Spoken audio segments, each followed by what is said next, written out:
அவன் உழைக்க முடிவெடுத்தான். ஆனால் நரேனுக்கு அது எளிதல்ல.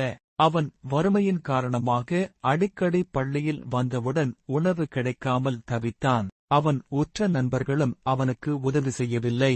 எனக்கு படிக்க வாய்ப்பு கிடையாது என்ற எண்ணம் அவனுக்கு வெறுமையில் ஆழ்ந்தது.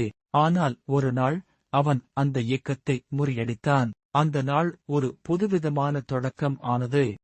அவன் கல்வியில் திறன் வாய்ந்ததாகவும் உழைப்பில் உறுதியாகவும் நம்பினான். பள்ளி முடிவிற்கு முன்பே அவன் மிகவும் வித்தியாசமாக விளங்கினான். அந்த காலத்தில் மாணவர்கள் பலரும் சாதாரண படிப்பை முடித்துவிட்டு வேலை செய்ய போன நிலையில் நரேன் ஒரு பெரிய கல்வி நிறுவனத்திற்கு மாணவராக சேர்ந்தான். அவனின் கடின உழைப்பை பார்த்து அவன் பெற்றோர், நண்பர்கள் மற்றும் பள்ளி ஆசிரியர்கள் நம்பிக்கை மற்றும் ஆதரவுடன் அவரை ஊக்குவித்தனர். பல வருடங்களுக்குப் பிறகு நரேன்